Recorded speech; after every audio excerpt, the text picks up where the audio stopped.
Happy Wednesday, happy midweek. We know that the journey to parenthood can be filled with hope, questions, and sometimes unexpected challenges. For many families, traditional path to conception don't always lead to the results they dreamed of, making reproductive interventions more important than ever. Today, we are focusing on one of the most accessible and effective options viable, intrauterine insemination, or IUI. IUI has helped countless families take a meaningful step forward on their fertility journey, offering new possibilities where other methods haven't worked. Setting your family up for success with IUI is really important, and that's why we're so glad to chat on IG Live today with Dr. Tara Harding, owner of Simply You Wellness. During this live, we're going to discuss fertility medications, timing for IUI success, things to consider about sperm, and so much more. So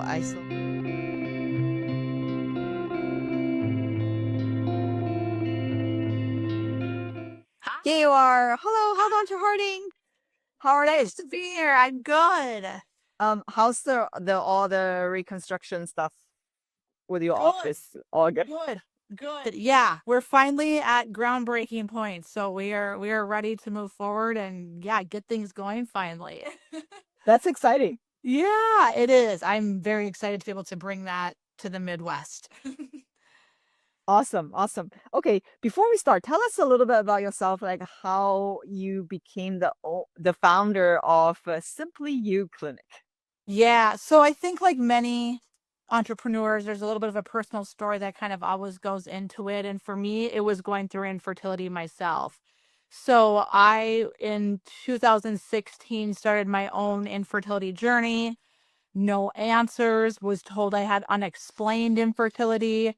And as a healthcare provider going through that was just like unexplained. Like, I don't get to give that diagnosis out, right? Like, what is this? And I just always felt like something was wrong with that. Something was missing. Went to different clinics and was never really given an answer until we failed our IUIs and transitioned into IVF. And he was like, yeah, you probably have endometriosis, but we were ready to do a transfer at that point. And so he just changed my protocol. We only had 2 embryos at that time. So that was also, I was younger. I was like 29, 30 at that time. So I was like, why did we only get 2 genetically normal embryos? Still lots of questions. And um, endometriosis was mentioned at that time. Fast forward, I transferred 2 embryos, 1 implanted, another question, and at 32 weeks I had a bleed. So I was actually supposed to be on call. I was working in rural healthcare at the time and was supposed to go on call in 30 minutes and woke up to a huge gush of blood. Did do the best thing, but decided I was going to drive myself 2 hours to the hospital. And my OB intercepted and was like, "Get to the ER. Like, you are the provider who knows this. What are you doing?" And so I went to the ER, got life flighted, and it had stopped, thankfully. But again, when I got to the ultrasound point and the OBGYN, like, we don't know, it probably was something with your placenta. Stay in the hospital for 3 nights, and oh, by the way, you don't get to go home for a month. You have to stay here because I lived 120 miles away. I was in rural North Dakota. And so again, there really was no answers for me. I fortunately made it 39 weeks, had a C-section, and more questions came with my recovery. I felt sick like for 6 to 7 weeks. I was like, how do women choose to do this? Like, I do not feel well. My pain was really bad. So many questions. And my first cycle postpartum was awful. I couldn't walk. I had huge clots again, and I was just met with, here's some birth control, and you have crap luck, sorry, not sure here. And it really put me into, at first, my actions were, I started a nonprofit in North Dakota for those with infertility because there was no support mentally, financially. Like, I needed a friend through all of this. As loud as I am now about it, in the beginning, I was very quiet about it. Yeah. And I was like, I just need a friend, and there was nobody. But I've been working with legislation since 2019 as well to try to get infertility benefits through insurance and really been working in that avenue. And then About a year or two later, I was like, okay, I love helping people with this. How can I pivot? This is my passion. How do I start a business? And, they don't teach you that in any area of schooling that I went through, how to be an entrepreneur. And I actually started in my basement while working in rural healthcare, doing evenings, weekends, doing telemedicine in 3 states. I got licensed in 3 states, and I helped people going through infertility. And then it turned into women's health and hormones. And I rebranded in 2022 and or 23 and to Simply You Wellness, because it was Terra B Fertility prior to that. And we now are a full scope of practice, private practice. So we have mental health, pediatrics, men's health, menopause, perimenopause, ultrasound, infertility. Gosh, I'm forgetting stuff. We do peptides. We do like advanced, anti-aging stuff. We do all the things in hormones. We're really hormone based, but really what we are is believing the patient. There was a trend that I saw happen with my healthcare and with the patients I started to see was not being believed, or gaslit, medically gaslit, and being told, well, your labs are normal and so nothing's wrong here, or just slapping on prescription after prescription and not figuring out the cause of it or thinking outside the box. And so a lot of what we do is really finding that root cause of what's going on, and thinking outside the box and optimizing and just kind of having a different view on them. But also for fertility, we're centered right in the middle of the state, and we don't do IVF. We do everything up to that point. But really, again, what's the latest advancements in technology? What's happening out there with infertility? And how can we bring that to our patients too? Wow. Yeah, yeah, it was a lot. Wow. That's I incredible. it comes from, again, my own, I thought as a healthcare provider going through this, what are other people going through? This is awful, and it's reinventing how healthcare should be to some extent. I don't know. I always joke there's a clinic like mine probably on every corner of most major cities, but where we're at in the Midwest, we do weird stuff according to others. So when really we're just, up to date and advanced and believe in the patient being in control, and that there is room for Eastern and Western medicine in one bubble. You don't have to pick, you can do both. So Yeah. I think I always tell patients that you're always in control of how fast or how slow we go. But I also think if we do Eastern, Western, or both, like you get to pick on that level too. Absolutely. Absolutely. Wow. Yeah. Not only your personal experience was wow, Yeah. but also the clinic you set up, the service, how comprehensive it is. Yeah. Wow. Yeah. Yes, yes. You're very different and we like that. I love it. I love it. I mean, your own journey is like so complicated. Is it part of the reason you're using, simply you, Yeah. in a sense, but also like a very personalized to be like, how you name your clinic? Like, what does simply you kind of resonate with you when it comes to the service you provide? I love that you asked that. So I was trying to rebrand because I got divorced and my business was Terra B Fertility and TerraBradner.com. And so I was like, what was I thinking? And then, you don't think of things like that. But I was sitting in my hairstylist chair and she was doing my hair. And we really got talking. And she's like, Tara, you have to have I have on my side wall here, I have the periodic table. I always, and that's kind of where the like you thing came from, was my periodic table. But I was like, the one thing that she's like, what, you always repeat this one phrase, like, you're always in control, you get to tell me. She's like, you're saying you all the time in the work that you do. I really think that should be part of what it is that you do. And then I have this weird expectation that like healthcare could be easy, be simple. So it's simply all about you at the end of the day. You're with your body 24/7, not the healthcare team. We need to trust you and believe you more. And so that's where Simply You Wellness kind of came from, was ensuring that you were always in the center and in control and navigating what we did with your health. So that's kind of where that came from. Was in my beautician's chair. I love it. I love it. Today we're talking about IUI. I feel like we need to like invite you back to talk more. I mean, even just from your introduction, I felt there's like so much to cover. One is even just around rural health, because I mean, there are a lot of people living in rural area, and that's something that we never really talked about. So, what kind of resource people should look for if they don't live near you? Great. If they live near you, that's awesome. At least they can find Simply You Clinic. But Yeah. there are many others out there. So what's like a good resource for people? I would love to talk about that. And then you mentioned, yeah, and then you mentioned you worked on reproductive policy, really trying to get insurance coverage. I think that's also really worth a topic because I think we need more advocates, right? Like more people to be aware and advocate for insurance to be covered because it's so expensive. And maybe we can motivate people to, contact your senators and your local politicians to also kind of push this forward too. So Yeah. that's also worth another topic, another life. Sounds Anyway. good. Let's do it. Sounds good. Okay, today we're talking about IUI. So why do you think so many families struggle with conception? Yeah, I always like to say too, I think that there's always been this struggle in place. We just don't talk about it, right? We're just starting to kind of talk about it more. So it might seem rare, but I think just talking about it is more of the rare thing.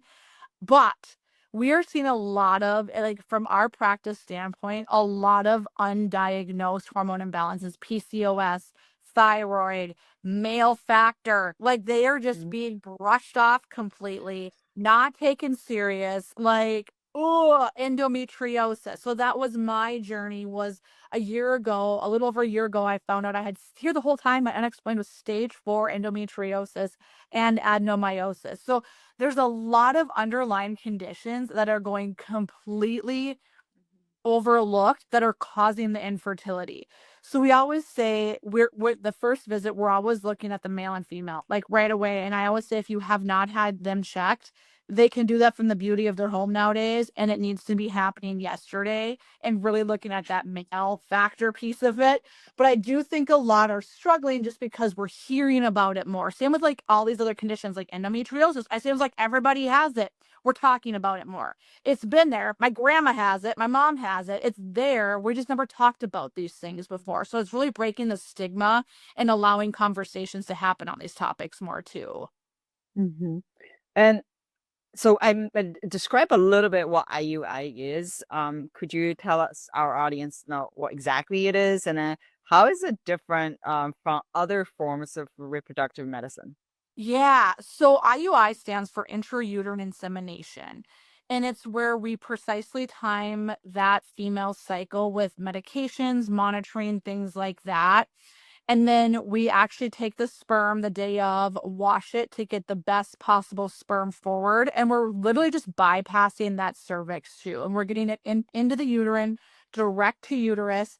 And there's also another one that's happening nowadays that's kind of some advancement too, but it's called introtubal. So there's a device that we can use to actually get even closer and get in and go to one or both of the tubes for insemination.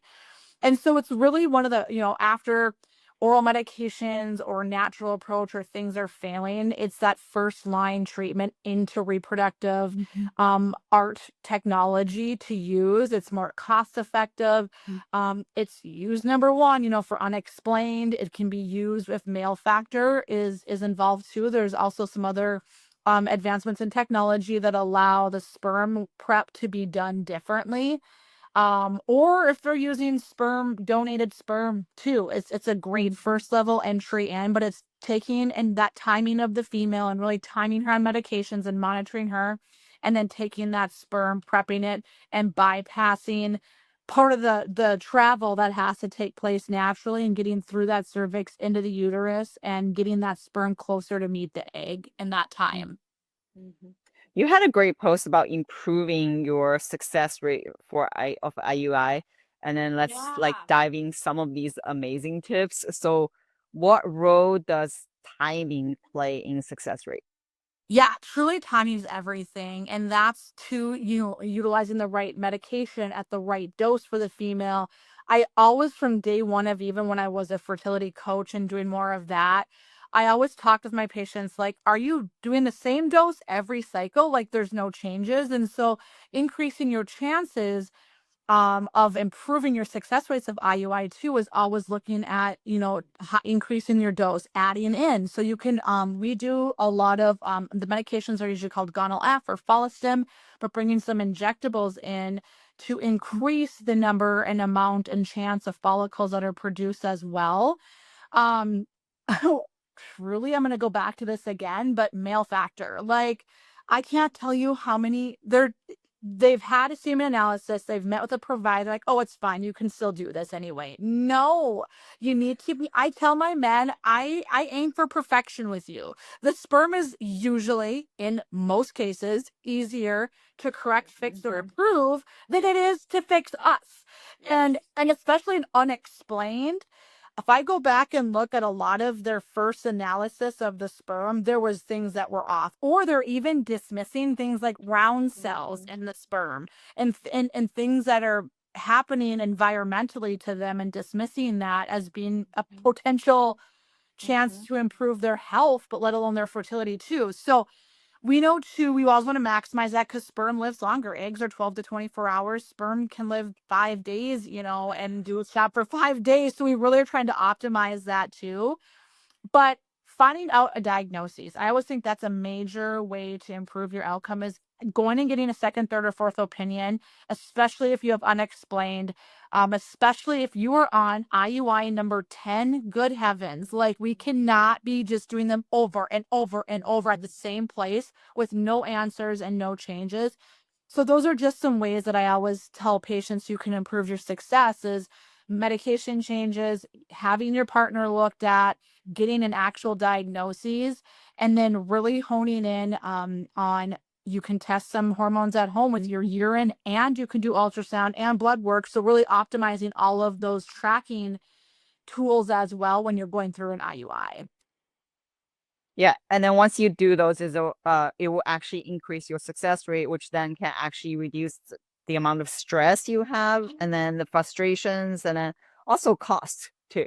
Cost is huge, especially how many have coverage, and if they do have coverage, it's a lifetime and it's like this big and hasn't been changed since the 90s. $20,000 in 2025 does not cover much anymore, especially in the fertility space. So it's we are so delicate, and I tell patients all the time, I'm not doing this IUI on you. We have to do this, this, and this first. I'm not in this for money. I'm in this to increase your chance and bring a baby home, hopefully, to you, or move you on to the next provider who can help with that in the most cost-effective way possible.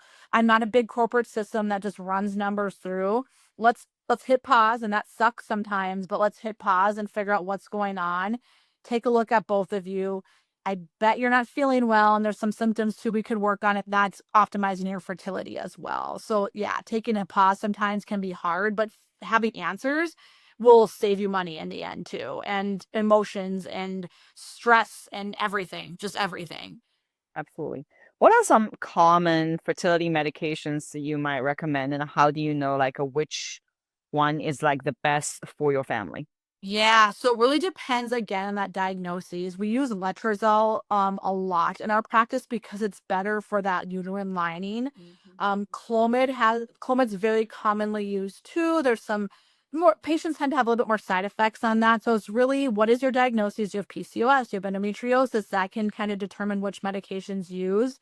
Have you been doing those already? And what are the outcomes of your follicles? Do we need to bring in those gonadotropins, or those injectables we kind of talked about too? That's not being done as much as it could be too, to have that be an option for them. Again, letrozole usually is the preferred one that's used more often too. Clomid has higher risks of multiples. The numbers aren't that staggering high, but letrozole is very common. I think it's a conversation you have with your provider, and depends where you're at. Are you just starting? Have you done 5 rounds? Have you done medicated? How many IUIs have you done already? And then the cost part of it too, right? Like, is IVF better at this point versus, if, like, again, the couple that was on round number 10, lo and behold, guess what the diagnosis was? Endometriosis. So I always say too, that's a good example. Patient had 10 IUIs. went and had excision surgery for endometriosis by an actual excision specialist, we can kind of hit reset then once healing has been done. So if you have a diagnosis and you've been working on that, it's okay if you don't want to jump to IVF. You can go back into things like IUI again and that more cost effective method as well for conception. Give that some more tries and see how that goes. Now that you actually get an answer, that kind of hits reset too. Yeah, just don't go in blindly or No, continue to go in blindly. yeah, have answers, please. I love it.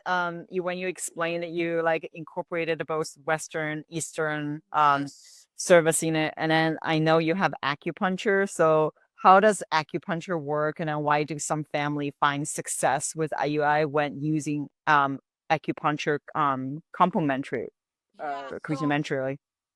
I'm very lucky to have really great access to actual acupuncturists in our community and in our state and region and just nationally. I've been connected with so many acupuncturists. I can't give you the exact how, but I do know it works. We recommend it. And at this point, there's enough research to back it. I always tell patients, even when I first started in 2016, that was kind of woo woo and there wasn't a lot there. And now we have the data to show that it can actually help improve hormones. And that's in male and female. So I always like to share too, we have seen a huge improvement with our male patients when they do acupuncture too with their sperm outcome. And what it goes down to, forgive me if there's acupuncturists, but I believe it's the chi and the points that they use in Chinese medicine are directly shown to help. And they are a trained acupuncturist will know and be trained in fertility, and they will change. This is kind of my sign too I use.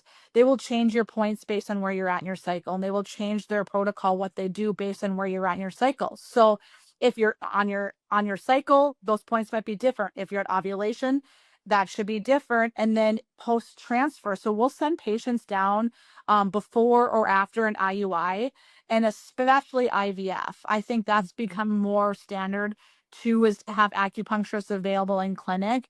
But again, we just know it's another tool that can help optimize and improve our hormones through their methodology. And enough research is out there to support it.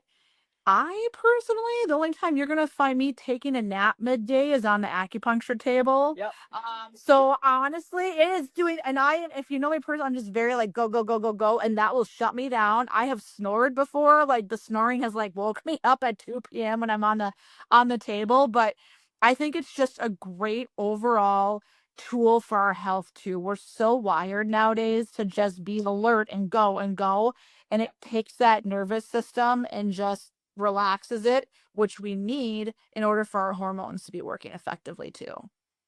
So it is definitely Absolutely. part of our patients' protocols. I can comment on it. I used it before, exactly like you. I've fallen asleep on an acupuncture table, and then it's almost like after you finish that session, you feel like your whole day is like very different from other days. You're just like more alert. Your body just like relax, and then you're not getting the brain fog. It's energizing and relaxing at the same time. 100% best way. And my acupuncturist that I go to and we utilize actually has a sauna with red light and cold plunge. So he found some data, especially for men, that shows if he did a combined approach, and I said, let's do a study here. We got some data here with a combined approach of acupuncture with some cold plunge red light sauna. We had a full turnaround of a male patient. We've had 3 of them that we can think of off the top of our head. That's the only thing that was changed. And one of them was able to actually conceive naturally. So it was exciting to see that. And again, ASRM even has data, I think, to back acupuncture nowadays for fertility. So it's great to see that finally. That's exciting. You mentioned the male factor, and then have people do obviously semen sperm analysis. Yeah. What does it tell people or families? Yeah. So number one, I think it tells us, is he part of the problem or is he out of it? Like, is he out of it? But we know 40 to 50% of infertility is related to men. So how do we not take that? I don't know why we weren't taking that serious, but it tells us the motility. Um, can they swim or not? Are they just staying there? Are they doing their job? What do they look like? Are their heads shaped funny? Are they shaped funny? It's kind of fun to see pictures of that too and be like, oh yeah, that makes sense why that's not working. We talk a lot and treat a lot of round cells, so looking for sources of infection, inflammation, oxidative stress levels, and environmental stress levels being part of that too. And I always tell our patients, like, I get it. I get it. We don't like to go to a room in a big medical facility and do this. There's home tests nowadays too. That's the beauty of advancements in medicine too, is a lot of home tests are available. We have to have that. And it can change about every 74, 75 days. So it's a parameter that we need to keep checking. So I don't care that you had a good one a year ago. I'm going to want to look at it again. Or if it was bad and you started everything and never rechecked it again, we're rechecking it again because it's a continuous change that's happening. And again, it's also they're part of the cause for possible miscarriage too. So we know that when we improve those factors, we can decrease miscarriage and increase fertility chances as well. So there's a lot of reasons why we got to start taking that one more serious. And it'll give us a picture of their fertility as a couple. This is a two-person, event here. I always say it's not just everything's been on the female for so long. And so I really turn it that first visit and be like, also glad you're here too. Let's talk about you as well, and kind of move into that as being a key focus for fertility as well. I also think it's like very empowering. They've been saying that, semen is sort of like the fifth biomarker, kind of important thing for men's health. And then it's because it can change, as you mentioned, like every 75 days. If they actually make changes, get some acupuncture, fix your nutrition, your stress level. When the men actually sees improvement in their semen quality, that's also like super empowering, not just for their fertility, the family's fertility journey, but for their health afterwards. Yes. I always tell the men are always quieter, kind of standoffish, the appointment. And I'm like, here's the deal. And I'll say, let me guess, you get tired in the afternoon, you have a difficult time falling asleep, you've had a little bit of weight gain lately, and you're popping Zins, those silly pouches, right? Like that's killing the fertility, first of all. Chewing tobacco is just as bad for sperm as smoking and all the other things. But they're like, how did you know? And I'm like, because your sperm tells me that you have insulin resistance, right? Like, you're so right about that. They're lucky that sperm is the direct output, in my opinion, of their health. And so we use that. And I'm like, I want you guys to have a baby yesterday, but I want you to have health and feel good being parents and feel good going into this pregnancy as a couple. Because again, if your sperm's bad, you're probably not feeling well. And they're like, yeah, you're right. I have yet to find a male who is like, feels great, and has bad sperm or good sperm. It truly correlates with their overall health. I mean, also having babies, like it's only the first step. You still need to raise that baby, right? Like if you have like good health, like good luck. Yeah, like I'm gonna get you guys feeling way good and optimize you. You're going into this pregnancy and into that delivery because we're about to be tired here. If we weren't before, we're about to be. What is sperm washing? Why do they need to consider it? Yeah, so sperm washing happens with all IUIs. There's some different processes and advancements in technology with that too. But sperm washing has to happen to ensure that we get and bring the most optimal sperm forward that we're injecting. There's also a lot of other, let's just say, debris and junk in sperm. It's not just sperm. And so it's like cleaning that out and removing that so that when we are taking it, we're only injecting actual sperm, the best sperm, right? The best morphology, the best fastest ones win the race, and getting those in for treatment. And so again, it is a normal part of every IUI process. There's just some changes that have become available in technology that make it actually easy for clinics like us too to be able to utilize and prep sperm. And then again, ensuring that the best ones are being utilized for that procedure, that cycle. I know we only have like 2 minutes left. Do you have additional 5 minutes? I have a few more questions. Yeah, go for it. Yeah. Okay, Yep. awesome. Awesome. So, you mentioned endometriosis. Are there any other like pre-existing health conditions could impact IUI success? Yes, absolutely. So we see PCOS, so polycystic ovarian syndrome, thyroid, Hashimoto's, hypothyroid. If that thyroid is not being treated appropriately, the chance of ovulation and just overall safe pregnancy too. So once you're pregnant, that thyroid still has to be doing its job and being optimized and controlled, or you risk miscarriage happening as well.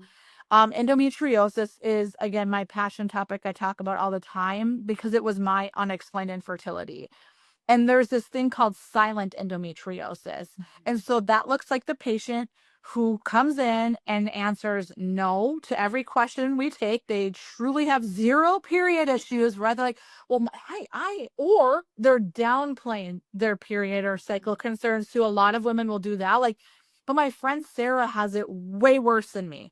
We don't compare. I always tell women, stop comparing how bad we have it.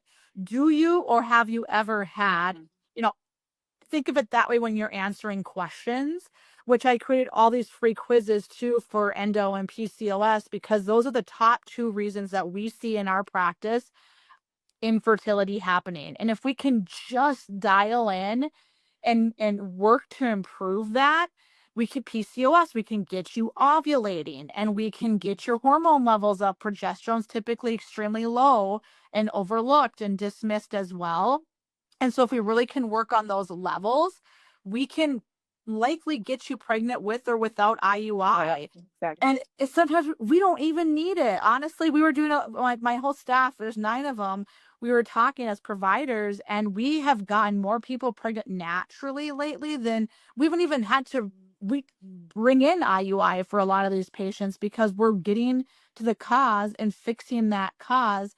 And patients are allowing us to say, hey, like, let's just wait, take a little pause for a month or 2 or 3, correct some things. And so it's really about, like I said, finding that root cause. And then for endometriosis, going and having excision surgery by a trained excision surgeon, and then coming back and hitting reset and trying again.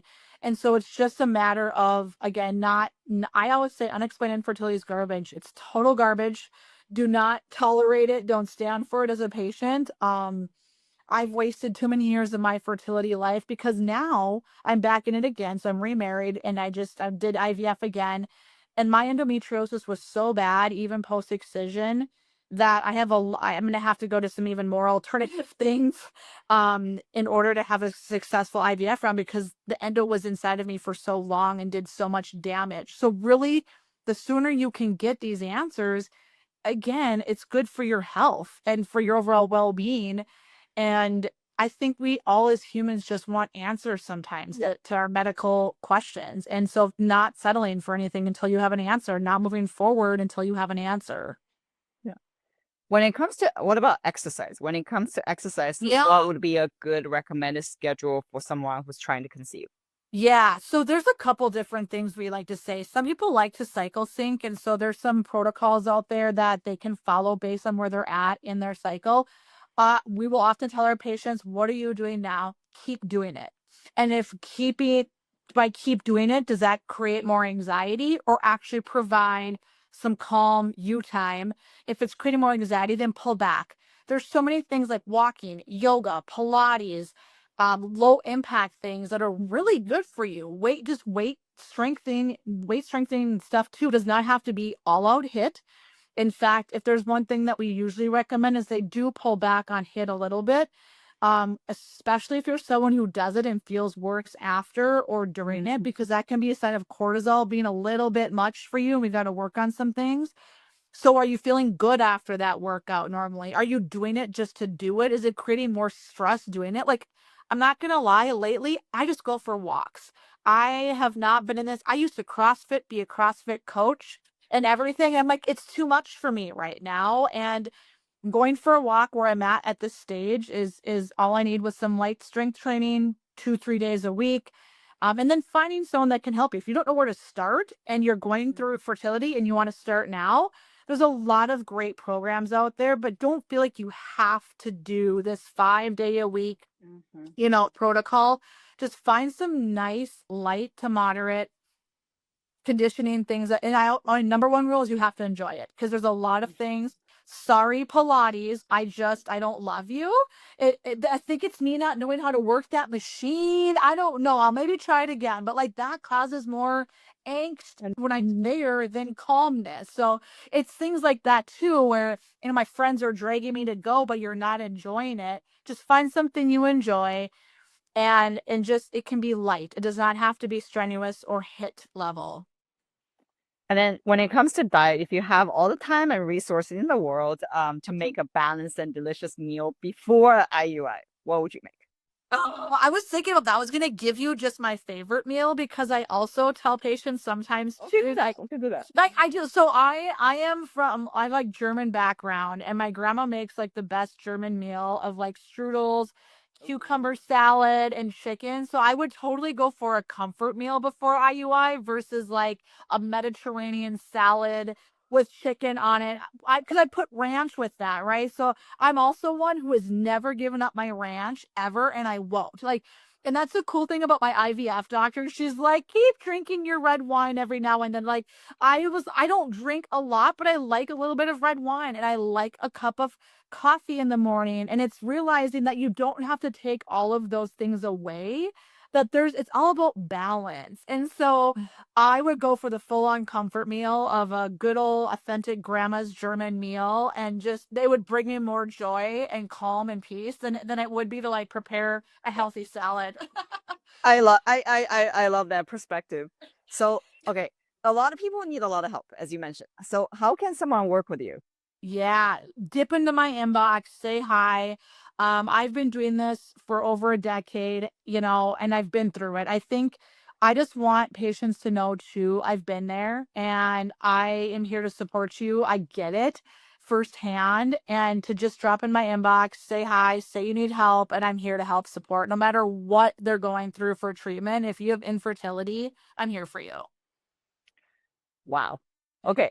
Thank you so much for what you You're do. We're gonna welcome. have to schedule future lives because I think those two topics I would very much love. We have not talked about rural health, which is really important, and then also getting people to be more advocating for fertility insurance and coverage and everything. I think it's also really important.